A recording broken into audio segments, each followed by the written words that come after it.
Oi pessoal, a gente está de volta com o nosso podcast Só Depende de Nós. Oi Pri! Oi Tati! O nosso famoso Oi Pri.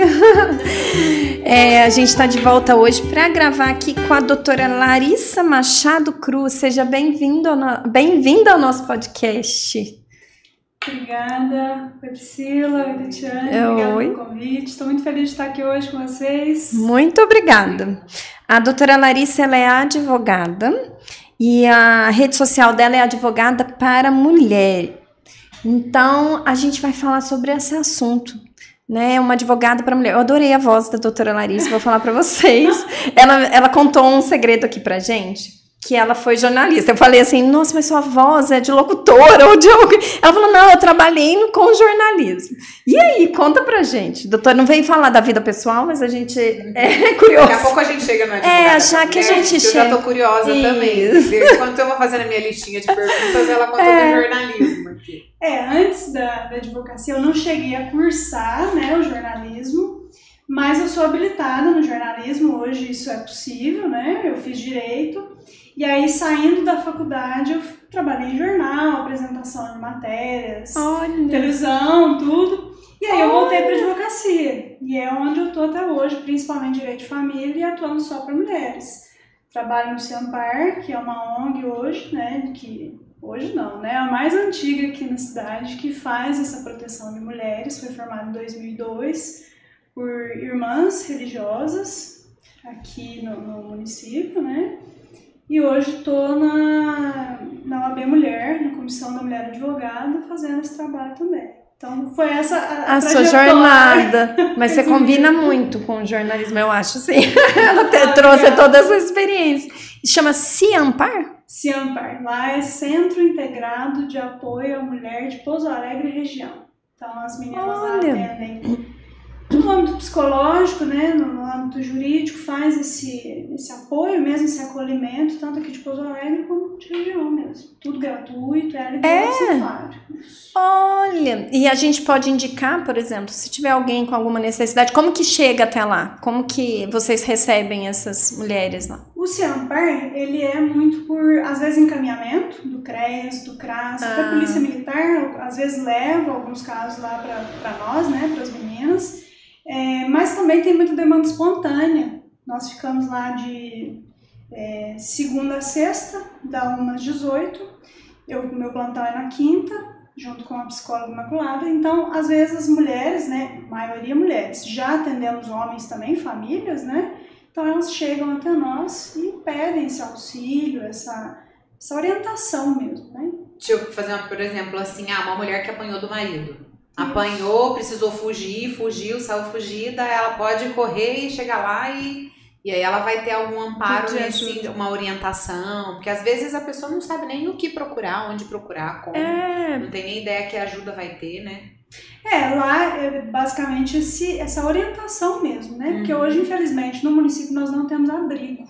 Então, quando essa mulher precisa fugir, assim, aqui em Pouso Alegre nós ainda não temos, mas ela tem todo o amparo psicológico, jurídico de orientação. Você precisa fazer um boletim de ocorrência, você precisa se divorciar, como que você vai fazer? Você vai fazer nesse caminho, no outro? Então ela tem esse amparo. E é um trabalho voluntário? Voluntário. Vocês todas são voluntárias lá, a equipe toda? Todas nós. Gente, que lindo, eu não sabia. Adorei conhecer o projeto, eu não sabia, isso foi uma novidade pra mim, eu adorei. E quais são os problemas mais frequentes que vocês veem assim na rotina?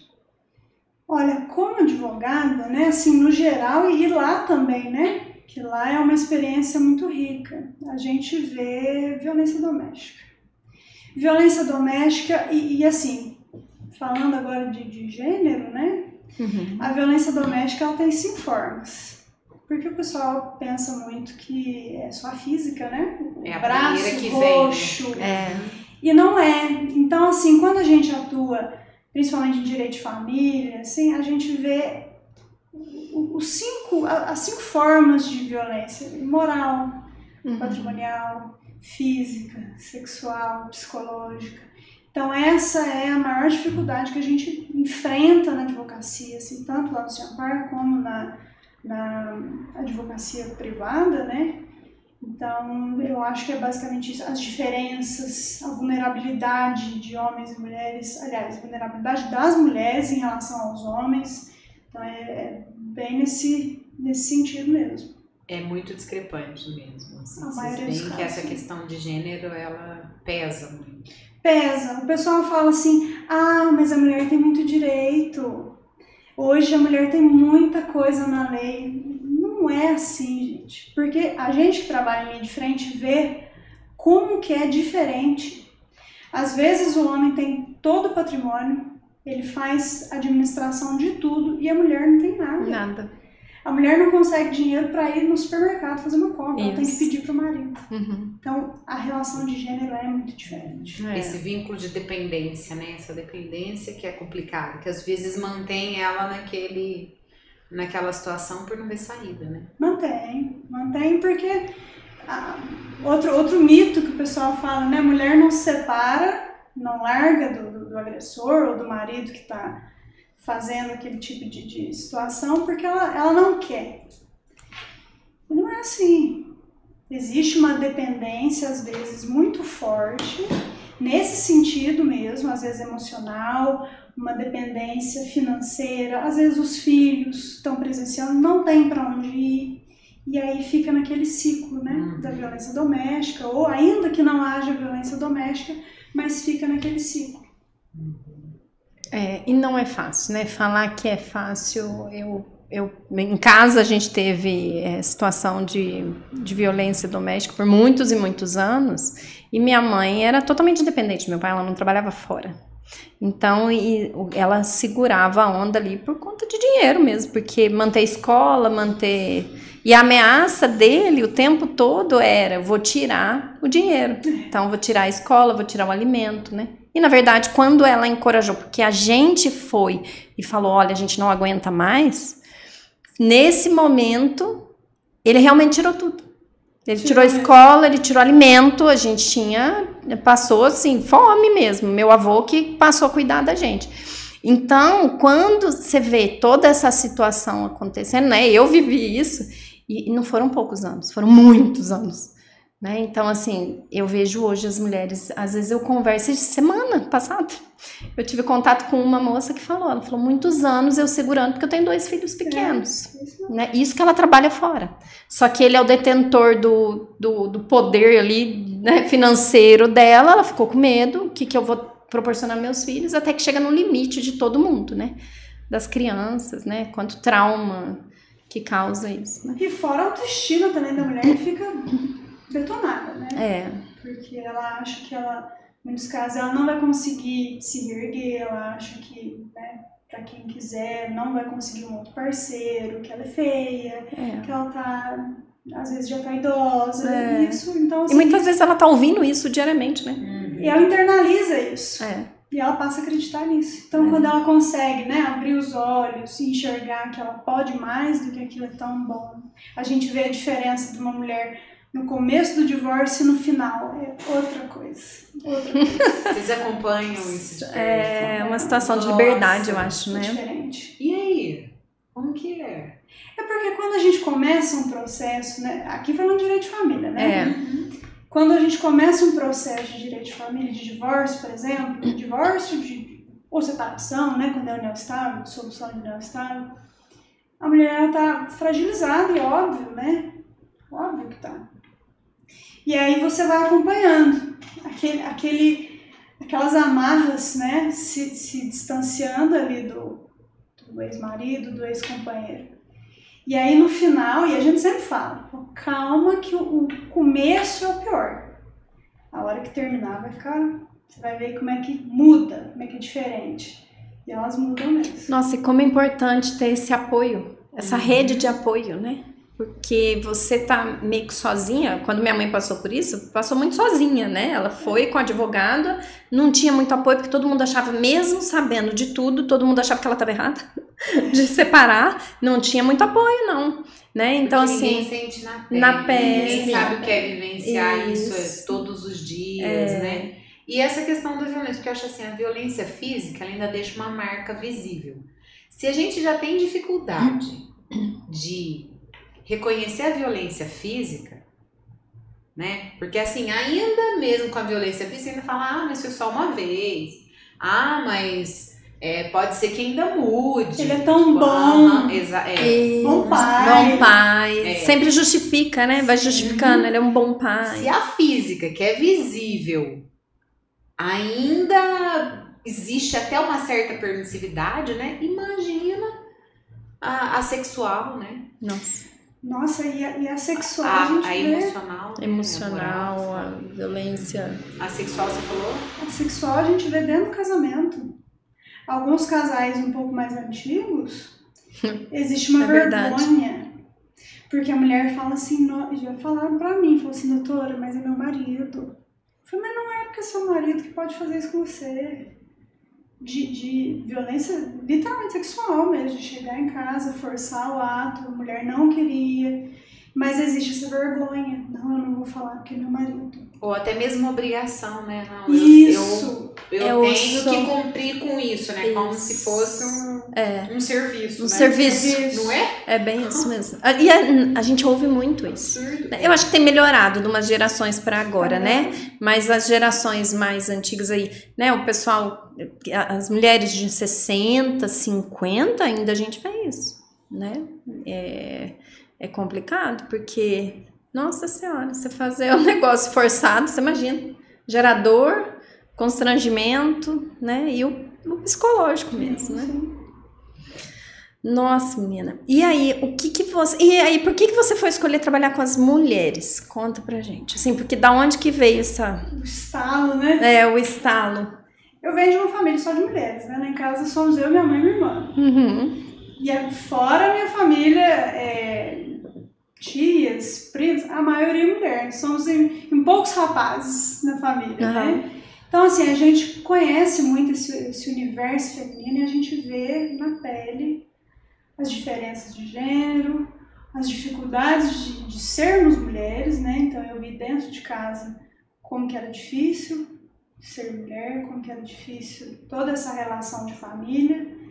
Então, por isso que eu escolhi principalmente a área de família e trabalhar só com mulheres, porque entre nós e quem está ouvindo, né, eu não consigo, por exemplo, defender uma pessoa que está devendo pensão alimentícia. Né? Eu sei que tem defesa, eu sei que tem, mas a gente sabe que para uma mulher que está precisando daquela pensão para criar os filhos, é muito difícil. Né? Então eu prefiro estar pela mulher nesse caso. É uma das minhas convicções, assim.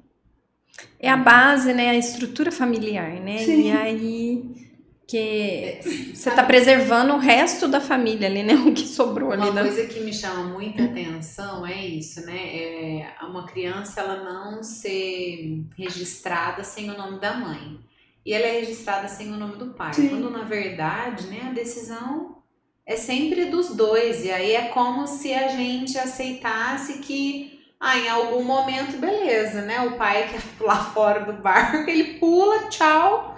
Então, assim, você precisar da lei para mostrar para essa pessoa que ele tem que ter um mínimo de responsabilidade, porque nós estamos falando só da financeira, né? E, na verdade, existem várias outras responsabilidades na criação de uma criança, né? Em termos de presença, de carinho, afeto, amor, enfim, entre outras coisas.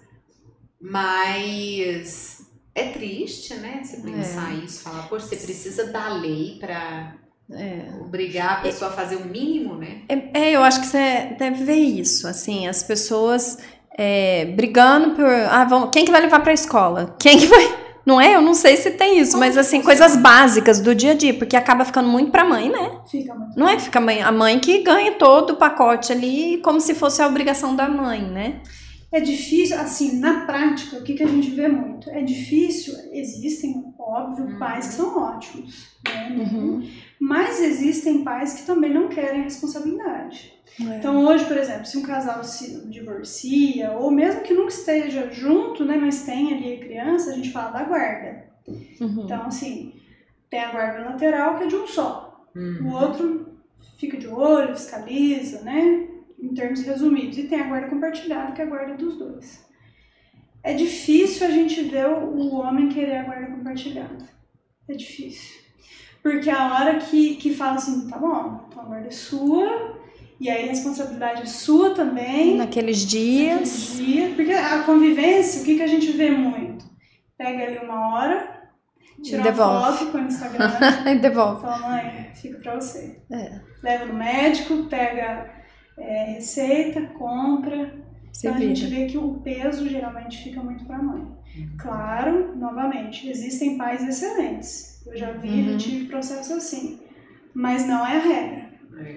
A gente entrevistou outro dia o Antônio, que é um pai solo, e ele contando, né, sobre os pais. Na verdade, ele pensa que os pais não sabem o que eles estão perdendo. Sim, né? Não sabem. Eles não sabem o que eles estão perdendo na convivência com os filhos. E eu vejo isso até dentro de casa mesmo. A gente tinha uma conformação familiar assim, com os papéis meio pré-definidos. E à medida que a minha filha foi crescendo, eu fui abrindo mais espaço para o meu marido e ele também foi se incluindo mais. E hoje ele tem momentos com a minha filha que eu falo, nossa, que bom que a gente conseguiu enxergar isso a tempo, né? E permitir essa convivência mais próxima. Mas é um desafio, porque acho que a gente não tem tantos exemplos. Acho que quando você não tem exemplo, é difícil você descobrir sozinho o seu jeito, né, de criar. E ainda mais, não é que nem que você não tem um exemplo, né? Você tem um exemplo totalmente diferente, distorcido. Né? É isso. Quando você pensa que a maioria tá agindo de determinada forma, né? Por isso que essas minorias que cuidam, elas são tão importantes para darem exemplos diferentes, né? E essa questão de alienação parental que o pessoal tá falando aí, o que é, né? Eu acho que assim, a gente podia começar falando um pouco. O que é, explicar para o pessoal o que é, de onde que vem essa discussão, o que tá acontecendo. Alienação parental, até a gente estava comentando antes, né? Tá um tema assim bem em voga, né? Por quê? A alienação parental hoje, ela é uma lei, né? Que fala o seguinte, de forma bem resumida. O que é a alienação parental? É você fazer campanha, que a gente fala, contra um ou outro genitor, né? Vamos supor, a mãe fala mal para a criança do pai, ou o contrário, ou a mãe não deixa a criança ver o pai, ou o contrário, né? Então, assim, alienação, ou por exemplo, sem falar nada um para o outro, pega a criança e muda de estado, de cidade. Ou seja, você dificulta, né, o convívio ali com o genitor que não estava, digamos assim, com a guarda da criança. Propositalmente. Então, você afasta a criança ou o adolescente do outro, né? Isso seria alienação. É para qualquer idade. Em qualquer idade, em qualquer circunstância. Sim. E é lei. É lei. Olha. Alienação parental é lei. E se alguém fizer isso, o que acontece com ele? Então, aí vamos supor, chegou lá para o juiz ou juíza, né, que está havendo um caso de alienação parental. Existem ali as consequências, né, por exemplo, reversão de guarda. Eu tenho uma guarda unilateral, por exemplo, e eu estou praticando alienação parental com o meu ex-marido. Não deixo a minha filha ver o meu ex-marido e tal. Pode ser que o juiz ou a juíza dê a guarda para o meu ex-marido. Então, existem casos assim, né? Fora outras consequências que podem vir também. Mas eu acho, na minha opinião, assim, que a mais grave seria essa. O juiz ou a juíza pode advertir, a pessoa fala, se você não melhorar, você vai perder a guarda. Então, tem esses níveis aí de consequências. Como se fosse um aviso ali, olha o que você tá fazendo, né? Porque às vezes a pessoa nem percebe, né? Meio que natural ali na raiva do negócio. E como que funciona? Porque entra muito sentimento, né, gente? Divórcio é muito difícil. Eu acho que em todas as situações é muito difícil, não é? Eu acho que é muito complicado. Você acha que não? Não, alguns é um alívio. Eu acho que é super desafiador. Ela fez uma carta, eu pensei, meu Deus, será que é... Assim, eu penso que deveria ser mais simples, né? No ideal, você não deu certo. 2 adultos se conversando e sendo capazes de dialogar, era o tipo de coisa que era pra ser facilmente resolvida, principalmente você pensando que são 8 bilhões de pessoas no mundo, né? Você tem opção demais pra ficar preso ali num negócio que não tá dando certo. Porque se tivesse dando certo, ninguém tava pensando em divorciar, né? Então eu penso assim, mas é lógico, nunca me divorciei. E às vezes eu tenho medo, porque eu penso, falo, nossa, se eu fosse me divorciar, que pessoa eu seria? Porque diz que você só conhece a pessoa, né?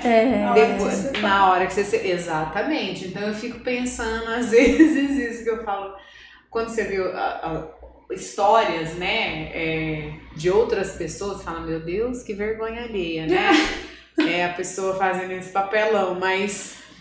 Eu sempre penso, antes de apontar o dedo, eu falo, então, mas não aponta o dedo, porque quando você aponta um pro outro, tem 3 apontados pra você, né? Então, eu acho que você só sabe, de fato, a hora que você sente na pele. Sabe isso que você falou? Quando a gente vai discutir questões de gênero, falo, você busca esse caminho, você tá nesse caminho porque isso tem a ver com a sua história, porque você sentiu na pele, porque você viveu isso. É diferente de quem nunca viveu. Eu falo, é a mesma coisa, quem tem câncer só sabe a hora que tem.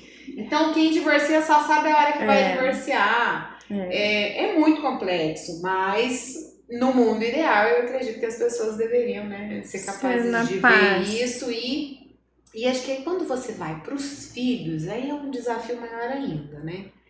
Acho que se o pai ou a mãe, independente de quem seja ali o genitor, se ele é uma boa influência, a gente tem que ser capaz de reconhecer isso e reconhecer que essa convivência é importante para o filho. Mas eu vejo às vezes situações em que é isso, tem uma pessoa que está tentando sair de determinada situação ali e o outro genitor ou genitora, né? Às vezes é usuário de droga, às vezes, sabe umas coisas desse tipo, pesadas assim, que você fala assim, poxa, nesse caso é até necessário afastar, e aí entra nessa briga, como investigar a verdade, né, saber qual que é o lado, tomar essa decisão. Eu fico pensando, falo, nossa, eu acho que deve ser muito desafiador o direito. É uma área que me encanta. Eu já várias vezes eu falei assim, eu queria fazer direito só pra fazer, sabe assim, pra entender. Pra estudar. Pra ter uma noção. Porque eu acho a gente muito leigo. Eu, por exemplo, eu sou da área da saúde, não entendo nada. Entendeu? Eu nunca tive esse contato próximo. Então, eu te ouço falando, Larissa, eu fico pensando assim, gente, que mundo é esse, entendeu? Que eu não vejo, que eu não vivo. E essa alienação, quando você fala em alienação parental, é algo que... por que tá tão em alta? Tá presente? As pessoas têm feito isso cada vez mais? Ou antes ninguém falava disso, todo mundo fazia, mas não tinha lei? Como que é? Por que é agora que tá? É porque assim, o pessoal, na verdade, tá meio que lutando pra revogar essa lei. Olha que coisa... Tipo, gente, deixa eu aqui quieto. Vamos tirar essa lei daí. Vamos tirar a lei.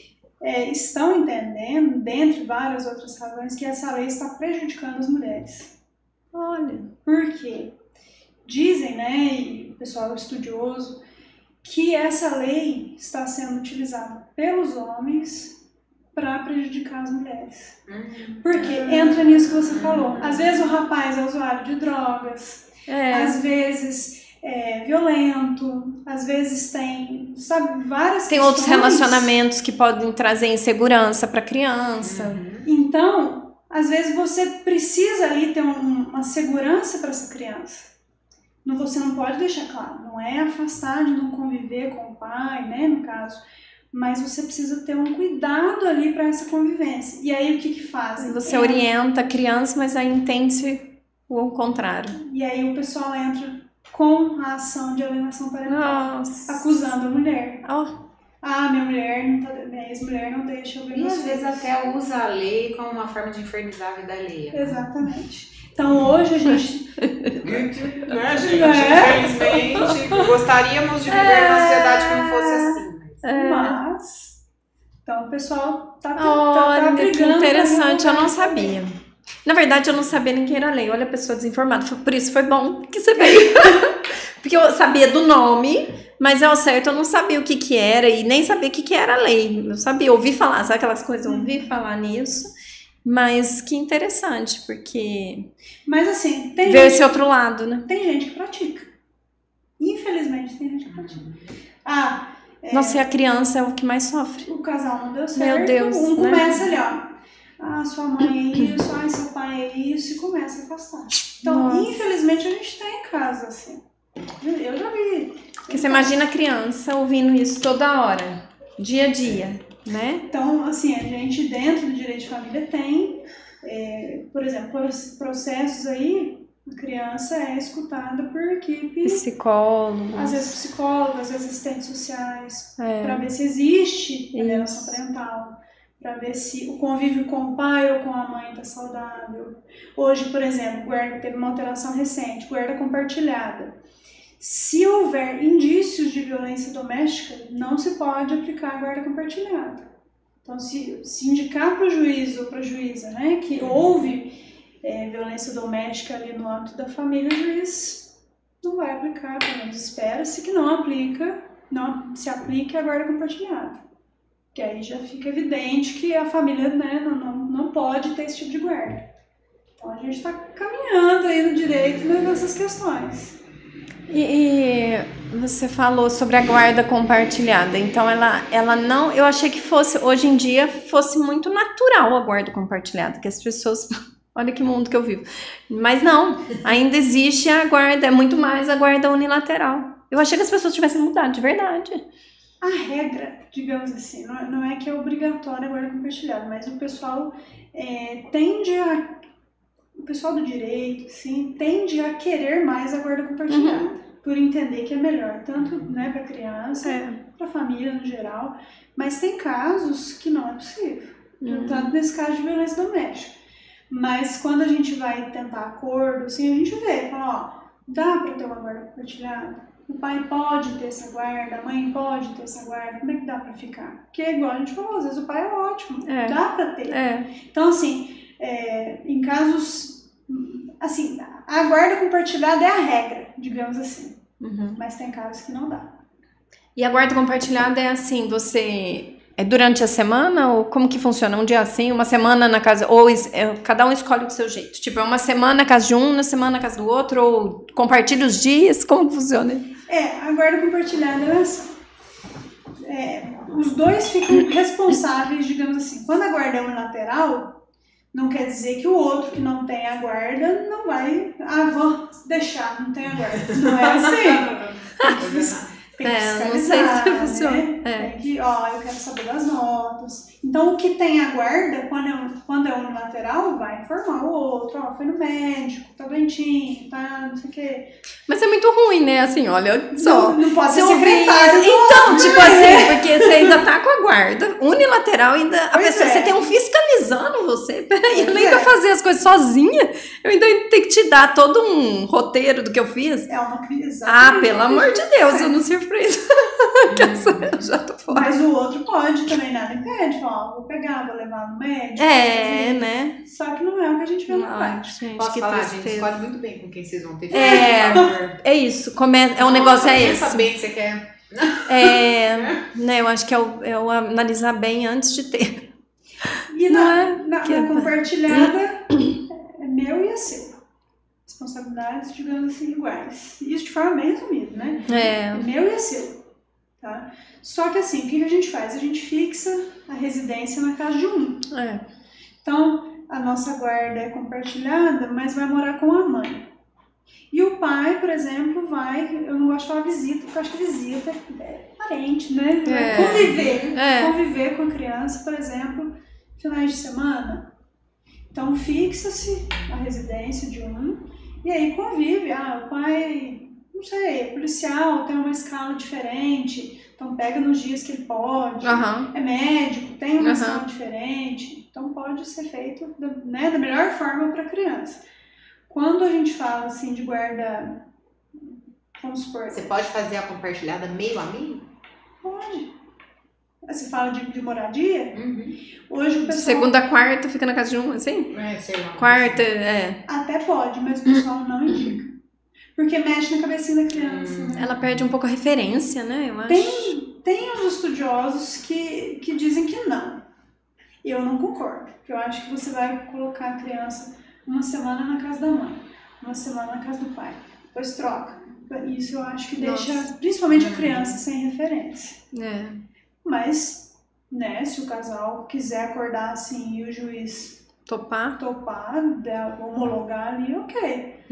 Mas a guarda, geralmente, o que a gente faz é assim, residência com um e o outro convive da forma que seja possível. Mas isso dentro da compartilhada. E uma coisa que o pessoal acha, que compartilhado tem que pagar pensão. Mentira. Então porque você, tipo, compartilha no dia que tá comigo, eu que pago as contas ali. Eu dou de comer, dou de vestir. Não. Compartilhado. Então, se você tá fixado a residência com a mãe, por exemplo, ou com o pai, né? O outro vai pagar a pensão. Normalmente. Então, agora compartilhado tem... Se fica com o pai, a mulher paga a pensão? Paga sim. Gente, caso assim lá no escritório, a mãe paga. Olha a criança fica com o pai, né?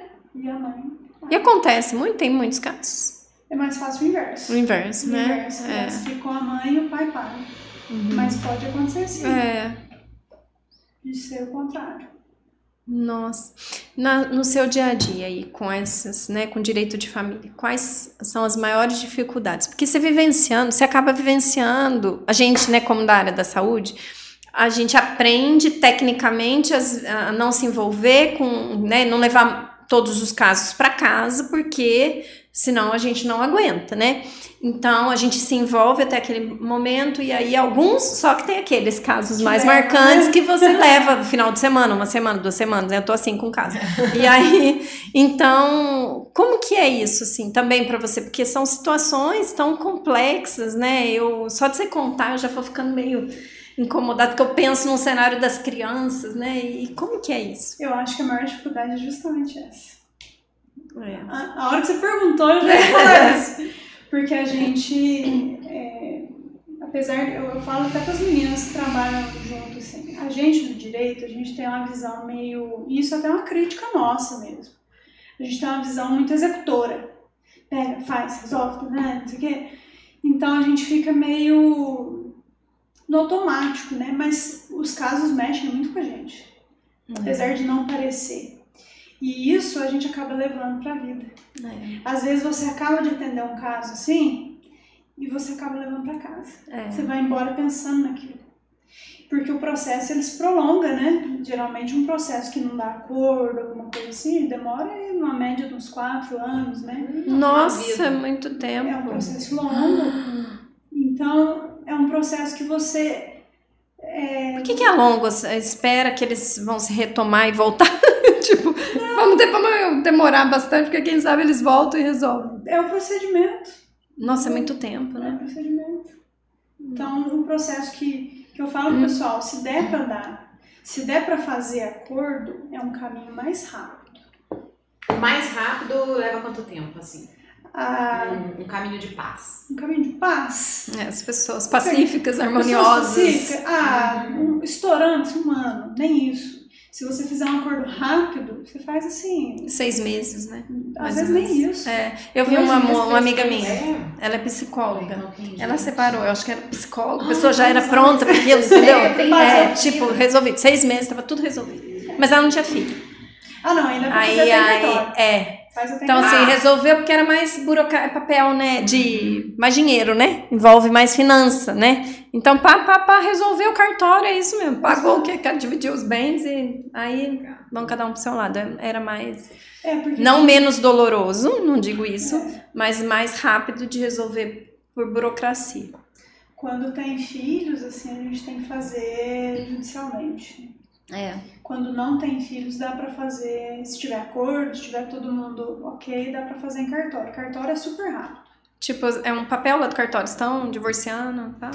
Faz a minuta lá que a gente fala, né? Faz, todo mundo assina, leva lá no cartório de registro civil, a verba, o divórcio que a gente fala, fulano e fulano estão divorciados. É muito rápido. Então, assim, um acordo, quando é possível, é a via mais rápida. Quando não é um processo longo. Então, a gente acaba internalizando às vezes, o problema da cliente. E, pra mim, essa é a maior dificuldade, porque às vezes eu fico triste junto com a pessoa. Porque você como vai... que é você manter a esperança no ser humano? Porque você acaba vendo coisas tristes. quase inimagináveis, não? Assim, que você fala, nossa senhora, tem isso mesmo? Triste. Já vi coisas... A gente, assim, eu brinco lá com meu marido que a gente não para de se surpreender. Porque quando você pensa que você já viu de quase tudo, vem alguma coisa e você fala assim, nossa, por essa eu não esperava. Essa eu não esperava. Então, assim, o ser humano tá cada vez mais... O ser humano tá... Nossa. Então, tem coisa boa, às vezes, assim, para dar uma equilibrada? Não? Tem, às vezes a gente tem uma sentença boa, você vai dar um acordo bom. Um acordo bom, você vai dar uma notícia boa para cliente. Isso te faz dar uma respirada. Oh, que bacana. Às vezes você pega aquela sentença e fala, nossa, hoje... Você liga pra pessoa, a pessoa fica emocionada, isso é legal. Mas o que a gente ouve de ruim também dá uma baixada no astral, porque as pessoas têm esse lado muito ruim, né? E você não entende como que as pessoas fazem isso com a família, com a própria família. Então, né? Porque é isso. Você fala assim, você fala com desconhecido. Não tem umas coisas assim. Você tem coragem de fazer isso com a própria família. Falar coisas, né? Eu falo... É assustador, às vezes, com uma palavra, né? Às vezes dentro de casa é tão pá! E você fala, nossa, como que consegue? E a gente ouve muito isso. As meninas falam, as meninas clientes, eu falo assim, Larissa, pra fora ele é tão legal. Ele é uma pessoa tão querida, dentro de casa ele é tão difícil. Uma pessoa tão, às vezes, violenta. Meu pai era assim, sabe? Era muito engraçado, que a gente era muito menina. E ele... Todo mundo amava ele, fora de casa. Falava assim, nossa, ele é um amor. Ele é um amor. Mas hoje ela conhece ele, mas hoje ele é bonzinho, muito bonzinho. A gente perdoou ele, sabe? Mas assim, ontem mesmo eu estava conversando com ele, eu falei, pai do céu, a gente sempre fala dele, fala assim, minha filha, eu me arrependo de tudo que eu fiz na vida. Ele fala, né, demorou anos, e assim, você vê que ele passa por isso, né, ele ficou muito tempo sozinho, então, com 5 filhos, mas não tinha nenhum, sabe aquelas coisas, então ele perdeu muita coisa, né, perdeu a família, e graças ao bom Deus, que eu acho que minha mãe colocou os conceitos e os valores morais na gente, que hoje a gente não abandona ele, pelo contrário, a gente cuida dele. Então, você fala, mas eu lembro que era muito isso. As pessoas falam assim, nossa, mas imagina que ele faz isso, né? Eu não acredito, achava que a gente contava lorota. E em casa era um monstro que a gente tinha vontade, eu lembro, opa, até o microfone, esses dias a gente tava, né, traz as lembranças, mas minhas irmãs, a gente falava, a gente rezava pra ele morrer. A gente rezava nós 4, minha mãe junto, a gente sentava e fazia oração à noite, antes de dormir, pedindo a Deus para matar o meu pai, para ele ir embora e ninguém queria mais ele. Então, isso a gente viveu por muitos anos, né? E hoje, se olhar para ele, a gente cuidar dele, né, é um sentimento e tanto ali, né? Mas eu acho que vem muito da minha mãe. Minha mãe sempre... trabalhou esses valores na gente. Não que ela tenha perdoado, porque ela morreu, eu acho que sem perdoar ele. Hoje ela deve ter perdoado, mas é uma situação muito complicada, porque eles têm essa coisa, uma persuasão, sei lá, é um negócio, uma conversa meio, né, que as pessoas acham que tá tudo, que é muito bom, mas na prática, só quem vive mesmo. E muita coisa você vive a 4 paredes ali, né? Ninguém ouve, né? Os vizinhos ouviam muito, porque era muito grito, muito... né, de bater, tudo, então os vizinhos sabiam, mas ninguém conta. Ninguém ajuda. É um pacto, né? É um pacto. Os vizinhos sabiam, todo mundo sabia, a gente pedia ajuda, ninguém ajudava. Então a gente viveu muito isso. A polícia, a gente chamava a polícia. O policial vinha e eles não ouviam a gente. Eles meio que tiravam sarro, nem via mais. Chegou uma época que eles vinham, passavam na porta e nem entravam. Não. Então a gente começou a ter medo de policial. Olha isso. Então, porque eles não ajudavam, a gente pequena, a gente falava, eles não estão vindo para me ajudar. Eles conversavam com ele. Em vez de ajudar a gente, conversava com ele. Porque então ele tinha a lábia do negócio muito agradável, conversava com a polícia e ia embora. Então a gente começou a não ter a segurança do policial. Olha que coisa. Porque o policial, que inversão de valores. Porque o policial era para aquele que te protege e a gente tinha medo do policial. Então Então, assim, é muita, né? Haja terapia, minha filha. Mas, então, você vê. Já faço terapia com muito menos. É. Aqui, entendeu? Eu tô pensando, tô te ouvindo aqui. Eu falei, meu Deus, eu não ia perdoar, eu ia deixar mais bem fazer. Sem ninguém entender, eu não tenho esse coração. Nossa, eu acho difícil. que eu não tenho, né? Na hora que a gente vive, que a gente não, sabe, você vê, a mas gente assim, fala. Assim, eu falo, acho bonito, sabe? Acho bonito. Porque assim, não era pra mim, não. Mas você fala assim, tem coisa que você vai aprendendo a lidar. Cada uma de nós tem uma lembrança, né? Por exemplo, eu tenho meu irmão, ele não tem muita convivência, porque ele viveu menos do cenário de violência, mas ele viveu a ausência de um pai. Então ele tem uma outra dor. A dor dele, né? É o luto. Ele tem a dor diferente da minha. Isso, da nossa. A gente viveu um pai que era muito carinhoso e de repente um pai violento, um pai que a gente tinha medo, aquele pai horroroso. Meu irmão não teve isso. Ele era fruto de uma traição, mas que ele teve um pai ausente. Então meu pai abandonou ele e também abandonou nós e abandonou todo mundo. Então assim, ele tem uma dor diferente da nossa, né? Então eu tento trazer e unir todo mundo aí, né? A gente tenta conviver mesmo com meu irmão. Eu falo, ninguém tem culpa de nada, e se a gente tem uma relação que seja familiar, né? Então eu tento buscar isso, né? Aproximar e tudo mais, mas cada um com a sua dor, né? Então todo mundo tem uma relação hoje com meu pai de cuidado, todo mundo cuida, tem um afeto, tal, mas cada um com a sua dor, com as suas diferenças ali, né? Com as suas limitações. E eu acho que tá indo bem, tomara que, né? Tô fazendo minha parte nessa vida. Muito bem. Muito bem. Não é fácil não. Mas muito quantas bem, de nós? Eu não sei se eu sou muito... Mas quantos de nós, né? E quando a gente fala, é muita gente. É muita gente. É muita gente. E fora que é subnotificado. O que a gente tem de dados é o que chega. Fora o que não chega. Quando os dados são assustadores, se você pensar que eles ainda estão subnotificados, aí você fala, meu Deus, você né? imagina. Sobram poucos, né? E não tem classe social, né? Não tem classe idade, social. Né? Não tem idade. Mas aí você vê relacionamento de jovens, né? Jovens mesmo, que aí a hora que você vê, eles já estão morando junto, né? Porque tudo é muito rápido, né? E aí vai morar junto, tudo a hora que você vê tá violência mesmo doméstica. Então é muito grave. A gente tem que ter um alerta, né? Perante isso. O Ciampar, né? Que são da ONG das senhoras lá, elas fazem muito esse trabalho dentro de escolas.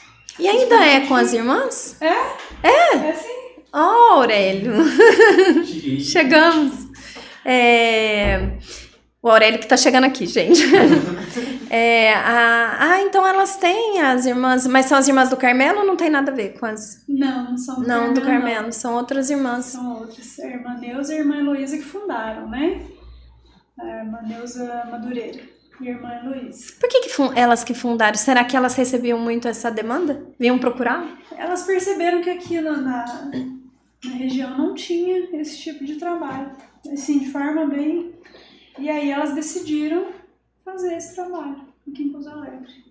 E todo o processo é gratuito? De processo que eu digo de burocrático, assim, de papelada, vocês fazem tudo isso? A pessoa quer divorciar, vocês entram com toda a papelada ou não? Não, a gente só orienta. Orienta e encaminha. Tá. Porque tem órgão para isso, né? A gente encaminha às vezes para a faculdade de Direito, para para o escritório modelo, né, que a gente fala, para a defensoria, ou para um advogado particular, né? Se a pessoa puder. Né? Então a gente mostra os caminhos para ela, ou encaminha para o CRES, para o CRAS, para o Conselho Tutelar, polícia, delegacia, então a gente dá o norte. Ô Larissa, você estava falando da subnotificação. A gente pensando, né, em quantas mulheres podem estar numa situação de violência, o que você percebe na prática, assim, o que é necessário para que ela saia, para que ela faça esse primeiro movimento, se alguém estiver ouvindo a gente?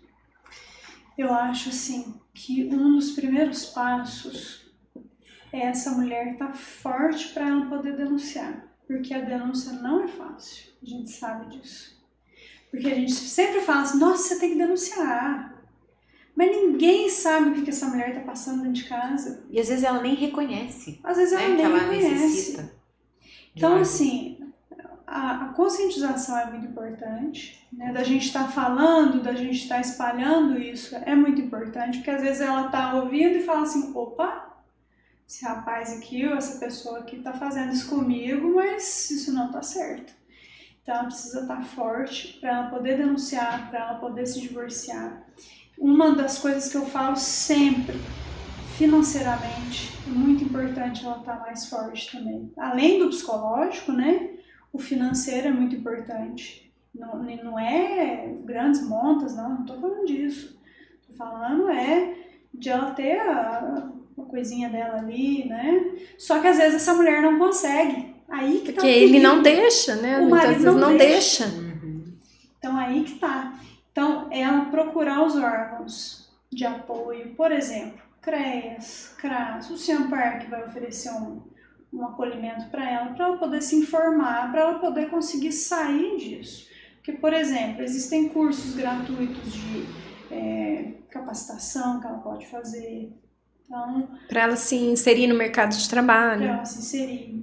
Rede de apoio é muito importante. Outra coisa que a gente vê, as mulheres com crianças pequenas não têm rede de apoio. Não tem. Às vezes elas estão ali presas com o agressor, com o marido, companheiro, porque não tem ninguém para ficar com as crianças para ela. É isso mesmo. Então, às vezes, ela chegando num órgão ali, a pessoa vai falar para ela, mas tem a creche tal, que às vezes você pode tentar. A pessoa mostra para ela, às vezes mostra um novo horizonte para ela. Então, eu acho que às vezes o agressor não quer nem deixar levar a criança para creche. Não deixa. Né? Porque não quer que a pessoa saia de casa para levar, porque vai encontrar com alguém. Eu vi uma história de uma que fugiu.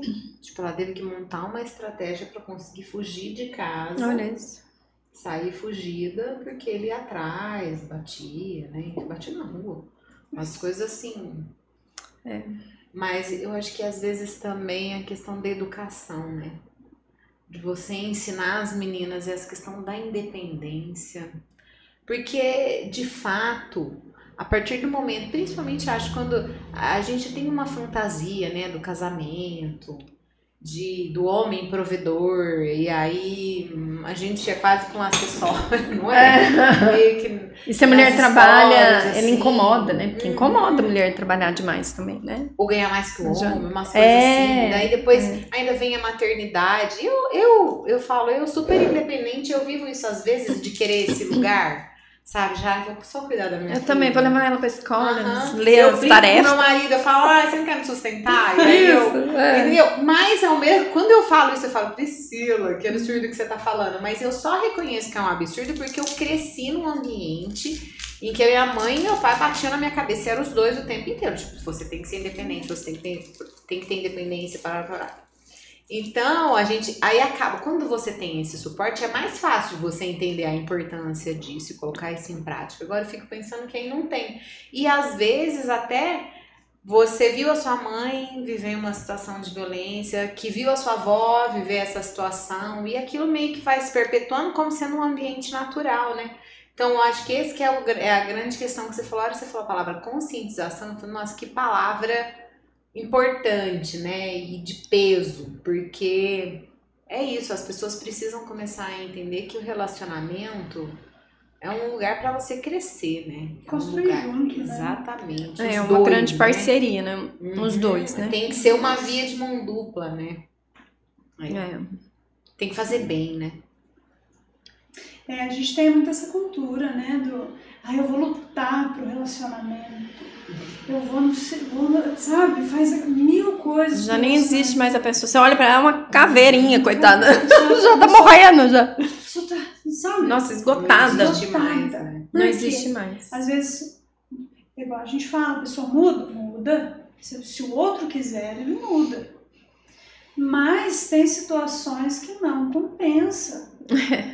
A gente vem, às vezes, de uma cultura, né, de que o casamento ele tem que ser penoso e não pode separar e tem que ficar ali até morrer.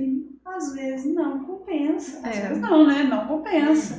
Não compensa. Então a gente precisa, eu acho que é isso mesmo, conscientizar as gerações que estão vindo aí Ensinar a importância do respeito, né? Sim, sim. Dentro do relacionamento. Questões de gênero. E fora também. Sim, com certeza.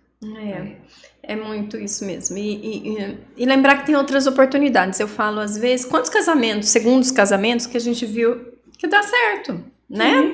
Que às vezes não deu certo com o primeiro e para os dois caminhos foram muito bons no segundo casamento. Eu falo, gente, tem aqueles que dão certo, né? Na segunda vez, na terceira, sei lá, a Gretchen já tá no... Esses dias, o Fábio Júnior, eu vi a Gretchen casada agora, eu tava com um novo casamento. Então, assim, vai, né? Vamos tentando.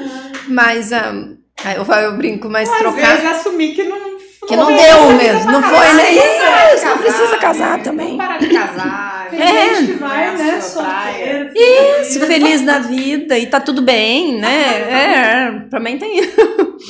Bom, eu acho que é isso. Tem mais alguma coisa, doutora Laís, que gostaria de colocar aqui pra gente do seu dia a dia, da sua rotina aí? Eu adorei conhecer o Sempar. Adorei mesmo. Adorei saber qual é a relação. Para as mulheres.